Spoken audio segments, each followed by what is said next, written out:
¿Qué tal? ¿Cómo están? Bueno, espero que hayan podido leer los textos que tenían para este módulo. La idea de este audio acompañado del PowerPoint es que nos adentremos finalmente en los últimos textos que nos quedan de la unidad número 5, pero haciendo énfasis en que en realidad hay que hacer un abordaje que permita a los textos dialogar entre sí, ¿no? Entonces el abordaje tiene que ser intertextual, porque como habrán podido observar aquellos que ya tienen la lectura realizada, existe una íntima relación entre los conceptos de pulsión, de represión y de inconsciente. Están tan profundamente comprometidos estos conceptos que si desestimamos uno, los otros dos corren el riesgo de caer en una especie de lo que yo llamaría vacío semántico, ¿no? Con esto no estoy negando de ninguna manera la autonomía conceptual que tiene cada uno de los términos o de las nociones, sino lo que quiero enfatizar es lo que creo que está muy claro en el pensamiento freudiano, y es que su corpus teórico, las categorías teóricas que maneja Freud, remiten unas a otras en su definición, ¿no? Es por eso que pienso que Freud nos sugiere que hagamos con los conceptos algo así como lo que pasa con las impresiones jeroglíficas, según él lo plantea en el texto de la interpretación de los sueños, ¿no? Cuando él se refiere a que el contenido manifiesto se expresa como si fuera una especie de cartografía jeroglífica, ¿no? Entonces, en ese sentido, lo que él sugiere es que los conceptos valen fundamentalmente por la relación dinámica y de interpenetración que mantienen con otros conceptos. Entonces, esto me parece que es un poco lo que Freud nos sugiere tenemos que hacer para poder comprender acabadamente las nociones que forman parte de su corpus teórico, ¿no? Es decir, no se trata de que la teoría freudiana es un conjunto de citas juxtapuestas, ¿no? Por eso algunas veces en realizar un tipo de abordaje capitular sin hacer como lecturas retroactivas puede ser dificultoso para comprender la estructura vertebral del pensamiento freudiano. ¿Mm? Pero bueno, em, quisiera tomar como ejemplo de esto la definición metapsicológica que da Freud sobre la pulsión en el texto Pulsiones y Destino de Pulsión, y después ver cómo luego de ese texto no cambia la definición de pulsión, pero la hace jugar con los otros conceptos y adquiere matices distintos. La única definición que da Freud metapsicológica de pulsión la van a encontrar en el texto que acabo de mencionar. Cito de memoria: cuando se refiere al concepto o a la dimensión o al eje tópico, va a definir la pulsión como concepto limítrofe entre lo psíquico y lo somático. Seguido va a decir que la pulsión es un representante psíquico de estímulos que provienen del interior del cuerpo y alcanzan el alma. Esa es la vertiente dinámica de la metapsicología. Y finalmente, la económica, que va a implicar que la pulsión es una medida de exigencia de trabajo que le es impuesta a lo anímico por su trabazón eh, con lo corporal. Esta es una definición metapsicológica de la pulsión. Pero en otras ocasiones, cuando toma un término particular, y, por ejemplo pulsión, y lo va contextuando con el inconsciente y la represión, se pueden observar otros matices. Por ejemplo, la pulsión en ese contexto relacional con el concepto de inconsciente y represión, en general va a adquirir una connotación marcadamente dinámica. El inconsciente en esa misma lógica va a quedar reforzado, digamos, su carácter o su característica tópica. Y finalmente, como lo van a poder observar en el texto de la represión y en un capítulo del texto de lo inconsciente, cuando se refiere a la represión en el contexto vincular con estos dos conceptos que acabo de mencionar, lo que va a quedar altamente connotado es su dimensión económica. ¿Sí?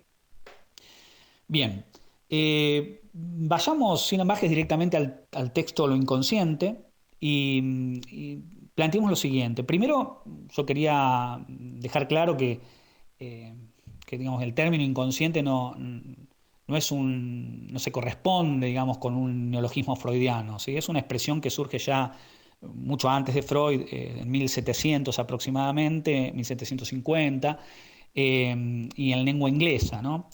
En general, ese término era utilizado para dar cuenta de fenómenos que no eran conscientes, ¿no? Esto que también digamos, va a ser tomado por la filosofía decimonónica y demás, ¿no? Em, entonces, de alguna manera, este concepto, el término por lo menos es previo a Freud, ¿no?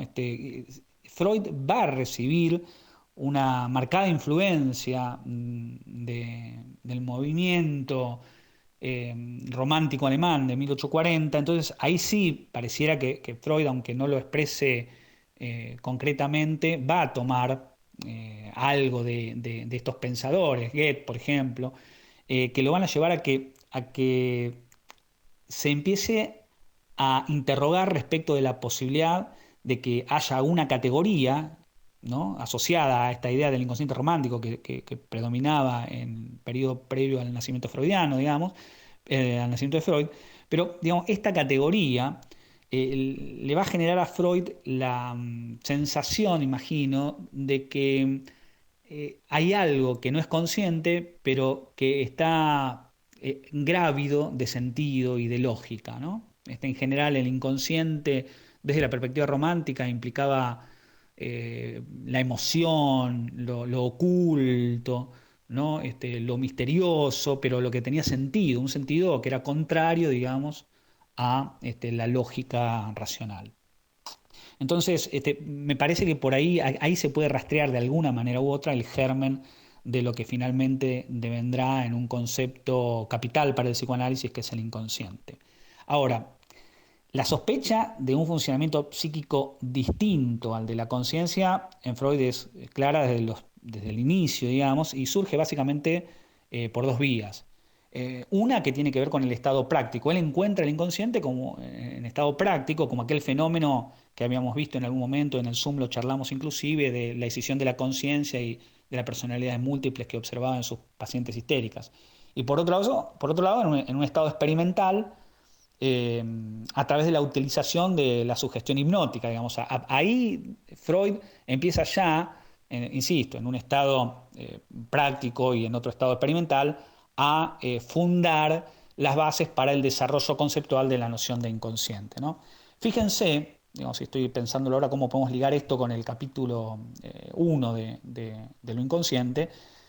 Presten atención, observen cómo esta última definición que les acabo de dar, esta última dimensión, digamos, puede dar lugar a la justificación del inconsciente, ¿no?, que van a ver, insisto, en el capítulo 1. Dice Freud ahí que lo inconsciente es una hipótesis necesaria, porque los actos de la conciencia en general son lagunosos e insuficientes para explicar ciertos fenómenos, ¿no? Entonces, ahí Freud va a decir que es la insuficiencia de la conciencia la que sostiene la justificación de lo inconsciente. Es necesario porque nos da cuenta de una lógica que tiene, digamos, existe una lógica que no necesariamente se corresponde con la lógica de la conciencia, pero existe una lógica que está jugándose en el funcionamiento mental nuestro, que queda excluida del funcionamiento de la conciencia oficial. Y por otro lado también va a decir que es legítimo, ¿no? Y esto que es legítimo es básicamente porque emerge como un producto lógico, no es una construcción fantasmática, irracional, ¿no? No se aparta demasiado del modelo científico para poder abordar el concepto de inconsciente, ¿no? Eh, Dice Freud que el modo habitual de las intelecciones que tenemos por correctas, en general, no ha sido descuidado a la hora de considerar el inconsciente, ¿no? Entonces, esta doble operación de justificación de lo inconsciente, eh, como necesario y como legítimo, va a conducir necesariamente a instalar la noción de un proceso primario o de un inconsciente, de un sistema con características propias, que va a ser de alguna manera fundante junto a la represión primaria de lo que es el psiquismo, y va a ser un concepto además válido y fundamental del psicoanálisis. Entonces, en ese sentido, digamos, queda altamente justificada su inclusión. En este mismo texto de lo inconsciente, en la introducción, ustedes no la tienen que leen en el capítulo, digamos, no están en la bibliografía obligatoria, pero me parece interesante que ustedes escuchen lo que les puedo decir respecto de esa introducción que a mí siempre me llamó la atención, porque es en ese contexto donde Freud va a decir que el psicoanálisis nos ha enseñado que lo esencial de la represión, que vamos a volver a ver en texto de la represión, lo esencial de la represión jamás consiste en cancelar o aniquilar una representación. Esto es imposible. La represión no aniquila una representación pulsional, sino que le va a impedir que devenga consciente.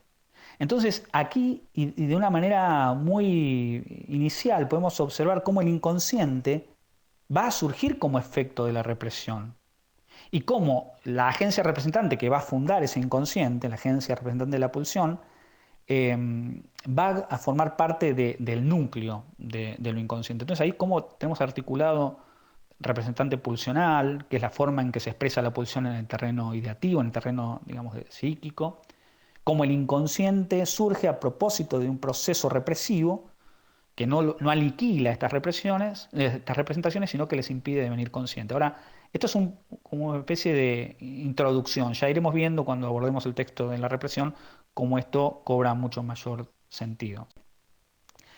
Em, Ahora, interesante pensar lo que Freud nos va a decir en el capítulo 5. En el capítulo 5 Freud va a tomar las propiedades del sistema inconsciente.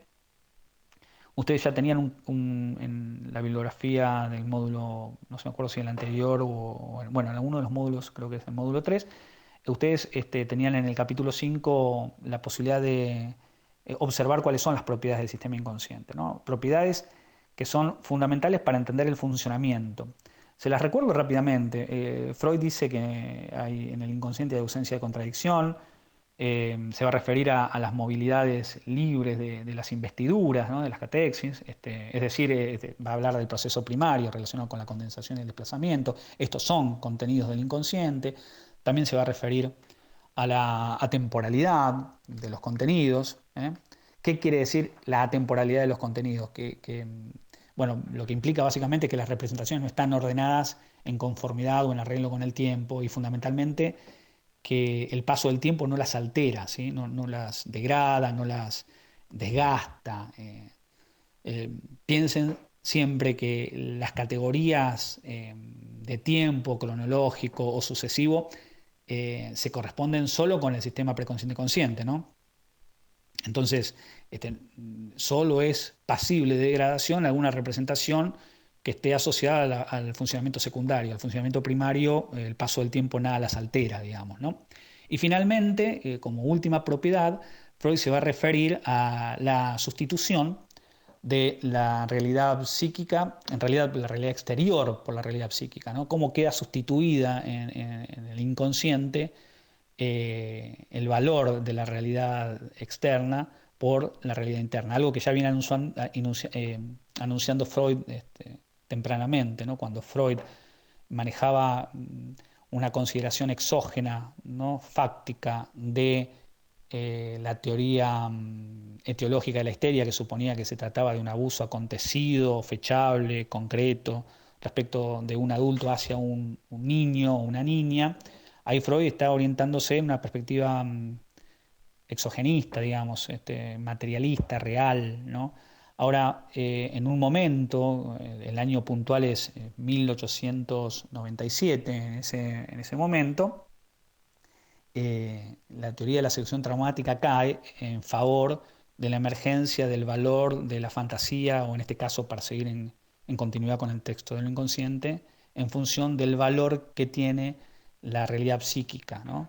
Que es la que va a sustituir en el inconsciente a la realidad exterior. Esto me parece muy interesante señalarlo. En el capítulo 6 es un capítulo interesante, ¿no? Porque Freud va a hablar de este inconsciente, por supuesto, sigue hablando del inconsciente, y lo que está diciendo es que el inconsciente, a diferencia de lo que puede pasar con los procesos secundarios, es siempre activo, ¿sí? Es un sistema dinámico, energético, de energía libre, ¿sí? De ninguna manera podemos suponer que el inconsciente permanece en reposo, dice, está siempre activo, y de hecho ustedes lo vieron en la interpretación de los sueños, cómo no obedece, digamos, al deseo preconsciente de dormir, las representaciones inconscientes, ¿no? Está siempre activo. Ahora, lo interesante es que Freud va a decir que este inconsciente mantiene complejas relaciones con los sistemas preconscientes conscientes, ¿no? Y fundamentalmente los retoños del inconsciente son los que van a posibilitar esta relación, ¿no? Esta relación entre los dos sistemas. Va también a referirse a un tipo particular de estos retoños que son los que de alguna manera les estaba insinuando recién cuando hablaba de la realidad psíquica. Y esos particulares retoños digamos, que posibilitan el comercio entre los dos sistemas van a estar asociados a la fantasía. ¿Sí? Sí, un tipo particular de retoño son las fantasías que, dice Freud, cualitativamente van a pertenecer al sistema preconsciente, pero de hecho son pertenecientes al inconsciente, ¿no? A propósito de esta hipótesis, Freud va a proponer la idea, que también me parece muy importante, que entre el preconsciente y la conciencia existiría una segunda censura. Nosotros estamos habituados a pensar la censura que separa el sistema inconsciente del preconsciente, pero en este texto Freud es categórico al discriminar dos tipos de censura, una que está, por supuesto, en las fronteras del inconsciente y el preconsciente, y otra que va a formar parte, digamos, de esa línea vertical que va a separar el preconsciente de la conciencia, ¿no? Ahora, entonces, esto va a implicar que para que algo sea consciente, debe primero ser traspuesto al preconsciente, es decir, no es que se hace algo inconsciente deviene consciente. La pregunta que deberíamos hacer es cómo algo inconsciente deviene preconsciente y cómo de lo preconsciente se vuelve consciente, ¿no? Porque para advenir a la conciencia debe vencer de alguna manera la segunda censura, ¿no? Esto es algo que Freud, digamos, mantiene eh, de manera operativa, porque lo que él quiere hacer es que enfatizar lo siguiente, digamos, la cuestión más importante sigue siendo la comunicación entre inconsciente y consciente, pero lo que quiere decir es que los contenidos inconscientes son rechazados por la represión, que va a separar a ambos sistemas, pero ¿cómo sabemos? eh, de alguna manera estos retoños porque lo sabemos porque en la formación inconsciente lo vemos con total claridad, estos retoños van a lograr pasar al preconsciente. Pero según el nivel de investidura que tengan estos retoños, podrán imponerse o no a la conciencia. Si tienen una gran investidura y se imponen a la conciencia, estos retoños van a ser rápidamente reprimidos. Si tienen una investidura eh, poco intensa y se arroja investiduras atencionales, el yo los evoca, los puede hacer conscientes, ¿sí? Eh, bueno, esto es un poco, digamos, me parece, las categorías esenciales para entender el concepto de inconsciente. Y ahora me gustaría un poco pasar a charlar con ustedes eh, otra de los conceptos troncales del psicoanálisis, eh, como es la represión. ¿Sí? Eh, Hay un capítulo de lo inconsciente que me parece, ahora voy a retomar, pero lo voy a retomar en el contexto de desarrollo de la represión, porque me parece más adecuado, digamos, para que ustedes no se pierdan, hacer un trabajo donde, hablando de la represión, pueda inocularles las ideas que sobre esta defensa maneja Freud en el texto de lo inconsciente, ¿no? Primero quisiera señalar respecto a la represión que Freud la emplea por primera vez en 1893 en Comunicación Preliminar, ¿no? Ahí lo hace en alusión directa a la causación de la histeria. En general y durante mucho tiempo, digamos, represión y defensa van a ser equivalentes, van a ser casi sinónimos. Después van a aparecer otras defensas que le van a quitar, digamos, le van a quitar esa especie de sinonimia entre represión y defensa. Se va a romper esa sinonimia cuando aparezcan mecanismos como el aislamiento, anulación retroactiva, proyección, bueno, etcétera. Esto todavía no lo tienen por qué saber, pero bueno, les cuento un poco que en algún momento la represión va a quedar, cuando pase esto que les estaba mencionando, más circunscrita y más relacionada al mecanismo de defensa neurótico. Es más, en el texto de Inhibición, Síntoma y Angustia, publicado en 1926, el concepto de represión va a quedar casi restringido exclusivamente a la histeria de conversión, ¿eh? Pero bueno, vamos a pensar un poco la represión. Freud va a plantear que la represión es un mecanismo de defensa, un destino pulsional, eso ya lo vimos, es un mecanismo de defensa psíquico que interviene contra las mociones pulsionales, ¿no? Persiguiendo el fin de evitar el displacer. O sea, el objetivo de la represión es evitar el displacer. Ahora, Freud se pregunta por qué la satisfacción pulsional, que solo puede disparar placer o desprender placer, eh, tendría que ser reprimida. Entonces, acá surge una fórmula que ustedes van a poder observar con claridad, que sencillamente dice que el placer en un sistema implica displacer en el otro. Entonces, la condición de la represión es que el displacer sea mayor que el placer de la satisfacción. A partir de ahí, entonces, la represión va a funcionar. El proceso represivo en todos los textos de 1894 a 1896 fundamentalmente va a implicar el divorcio entre la representación y el afecto, ¿no? Entonces, la represión obra por escindiendo, separando el monto de afecto, lo que Freud algunas veces llama quantum exorio, libido, digamos, y de su representante, ¿no? El representante irá, o la representación irá al inconsciente, y el afecto o la investidura de venida libre será transferida, bueno, se le utilizará de diversas maneras. Por ejemplo, en el caso de la neurosis de conversión, se desplazará a una inervación somática, ese afecto, ¿sí? Pero esto es un modelo que Freud va planteando ya en lo que podríamos llamar la primera clínica freudiana, ya por 1894. Pero en los textos metapsicológicos, es decir, en 1915, Freud va a complejizar el concepto de represión, sosteniendo lo que se conoce como los tres tiempos de la represión, ¿no?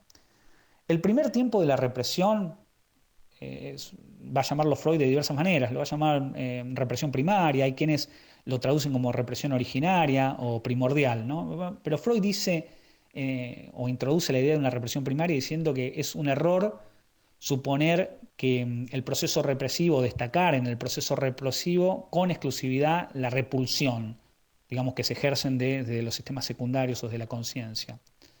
En igual medida, sugiere Freud, debemos considerar la atracción que ejerce sobre esa representación que fue excluida secundariamente, la atracción que ejerce lo reprimido primordialmente. Entonces, ante estas dos operaciones diferentes, bien físicas, ¿no? Repulsión y atracción, en esta dinámica entre la repulsión y la atracción, Freud va a definir las dos características descriptivamente hablando de la represión primaria y la represión secundaria, ¿no? Estas dos características cooperan entre sí. Repulsión va a estar más, va a equivaler, digamos, a la represión secundaria. Se los explico así para que más o menos lo vayan considerando, digamos. Y el fenómeno de atracción va a relacionarse con la represión primaria, ¿no? Entonces, la represión primaria va a implicar la fijación, ¿no? del representante representativo de la pulsión al suelo de lo inconsciente, al tiempo que la pulsión queda fijada a dicha representación. ¿Qué quiere decir esto?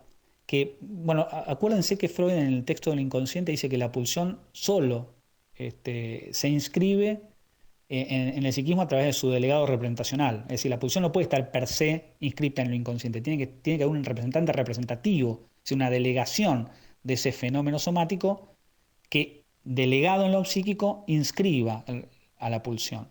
Entonces, lo que Freud está diciendo es que esta represión primaria va a fundar el inconsciente. Funda el inconsciente fijando los representantes representativos en el suelo del inconsciente. A partir de ahí se va a establecer un primer distingo intersistémico. Por eso es tan importante la represión primaria. Porque va a separar tajantemente el inconsciente del preconsciente. Entonces, ustedes ya podrán advertir que lo primariamente reprimido nunca gozó de estatuto consciente. Y eso primariamente reprimido, que nunca tuvo estatuto consciente, va a funcionar como núcleo o polo atractor de, de las representaciones que van a ser reprimidas secundariamente. Entonces, lo digo de una manera pensando un poco en el esquema del Peine, diríamos. Entonces, la represión primaria va a implicar una detención del movimiento liminal progrediente, ¿no? Es decir, de alguna manera, para que ustedes lo vayan localizando en el peine y asociado a la sexualidad infantil, toda la sexualidad infantil va a quedar reprimida primariamente. Cada vez que se produce, por ejemplo, un cambio o pasaje a una zona erógena rectora, ¿se acuerdan que ustedes vieron la oral 1, oral 2 hasta la fálica 2? Bueno, cada vez que se produzca un cambio, un pasaje o una progresión de la libido asociada a una zona erógena, algo va a quedar fijado mediante la contrainvestidura. Entonces, la contrainvestidura va a constituir el único mecanismo del cual goza, digamos, la represión primaria, que implica eso, fijación en el inconsciente de los representantes representativos. Ahora, esta es la primera represión. En realidad, Freud en algún momento dice que es una concepción muy, muy necesaria y poco apreciable desde el punto de vista empírico. Lo que sí es más observable, Freud, es la represión secundaria. La represión secundaria también se va a llamar represión propiamente dicha o como la denomina en análisis terminal e interminable, posrepresión. Esta represión va a actuar sobre los retoños de lo primariamente reprimido o sobre ciertas representaciones que se dan en la conciencia, que entran en resonancia asociativa con este acervo representacional que fue reprimido primariamente, ¿no? La represión secundaria mediante el quite de investidura preconsciente. Esto lo van a encontrar muy claro en el capítulo, creo que es el capítulo 4 de lo inconsciente, ¿no? ¿Qué quiere decir que la represión secundaria va a obrar mediante el quite de investidura preconsciente? Bueno, que a la representación le va a quedar solo, cuando se produzca esta sustracción de investidura preconsciente, solo le va a quedar la carga inconsciente. Entonces, si le queda solo la investidura inconsciente, va a estar necesariamente o va a pasar necesariamente al sistema inconsciente, va a quedar reprimida. Freud dice entonces que la sustracción de investiduras preconscientes no es suficiente para mantener el proceso represivo. Se va a requerir de otro mecanismo, de otro proceso que va a llamar contrainvestidura. Es un poco la misma lógica de la contrainvestidura de la represión primaria, pero en este caso, dice, la contrainvestidura va a proteger al sistema preconsciente del asedio de la representación inconsciente. Entonces, a ver, lo vuelvo a aclarar. ¿Qué va a implicar entonces de una perspectiva metapsicológica la represión secundaria? Bueno, lo primero es que va a obrar por desinvestidura del preconsciente, o como va a decir en el último capítulo inconsciente, por desinvestidura de la representación palabra. Y por otro lado, lo que le da estatuto metapsicológico a la definición de represión secundaria es que también tiene una contrainvestidura, funciona con la contrainvestidura. Es decir, una contrainvestidura es una investidura, una carga aplicada a una representación sustitutiva que protege a los sistemas secundarios del asedio de la representación reprimida. Tal vez es complejo esto que estoy diciendo, pero ahora voy a apelar un ejemplo y probablemente lo pueda esclarecer. Eh, a ver, bueno, por ejemplo, ustedes ya vieron cómo funciona el mecanismo de sustitución, porque en el caso del olvido freudiano del apellido Signorelli, está muy claro, ¿no? En el texto Psicopatología de la vida cotidiana. Eh, digamos, hay una representación que es reprimida. Esa representación que es reprimida, para reprimirla hay que desinvestirla, pero hay que quitarle la carga preconsciente. Esa representación va al inconsciente porque solo tiene esta carga o recibe un refuerzo de la carga inconsciente. Y cuando quiere, como todos los contenidos inconscientes, emerger, va a ser, de alguna manera, va a ser obturado su avance progrediente en el sistema porque se le va a imponer una nueva representación que recibió la carga energética de esa representación que fue reprimida. Entonces, lo que impide, digamos, en el ejemplo de Signorelli, que Freud recuerde el apellido, es que como contrainvestidura aparecen los apellidos Botticelli y Boltraffio, digamos, eso sería un ejemplo. Además, Freud va a sostener que la represión secundaria también va a implicar un esfuerzo de dar caza que va a acentuar dos aspectos, ¿no? Que la represión secundaria, este esfuerzo de dar caza, va a funcionar de manera individual y móvil. Individual porque toma las representaciones de a uno, ¿no? Cada representación a reprimir de a una. Y móvil porque no siempre se reprimen las mismas representaciones. No es que uno olvida un nombre y después siempre lo va a olvidar, ¿no? Vamos, por ejemplo, en el caso de un fallido, está muy clara esta cuestión de la movilidad del proceso represivo. Eh, a ver, por ejemplo, imaginemos un paciente, había un chiste que una vez leí que decía, un paciente decía, tirado en el diván, decía, ya sé que usted está esperando que yo me mande un furcio, cometa un fallido, pero no le voy a dar el gusto, doctor, porque, bueno, acá me acabo de equivocar yo, es un fallido, lo quise decir bien. En realidad el ejemplo es el chiste que les estaba contando, entonces el paciente le dice, pero no le voy a dar el gusto, doctor, ¿sí? Después se corrige y dice gusto. Bueno, entonces fíjense como en ese caso el fallido no se presenta, no se va a presentar siempre necesariamente, ¿no? Él cambia gusto por gusto, pero después vuelve en la escena del chiste, vuelve a pronunciar la palabra gusto. Bien, uy, se nos fue muchísimo el horario. La tercera fase de la represión consiste en el retorno de lo reprimido. Esto va a implicar básicamente la forma en que lo reprimido, que nunca queda cancelado, ni aniquilado, ni exterminado, va a retornar a la conciencia. Es producto del carácter eficaz, eficiente y dinámico del inconsciente. Los síntomas, por ejemplo, son una manifestación clara de este retorno de lo reprimido, ¿no? Eh, pero este retorno de lo reprimido es producto también de que la represión nunca se ejerce al 100%. Es decir, no es eficaz a un 100%. Bueno, terminamos el audio, se nos pasó un poco el tiempo, espero que haya sido de todas maneras ameno y ya nos volveremos a conectar para responder las preguntas que vayan surgiendo.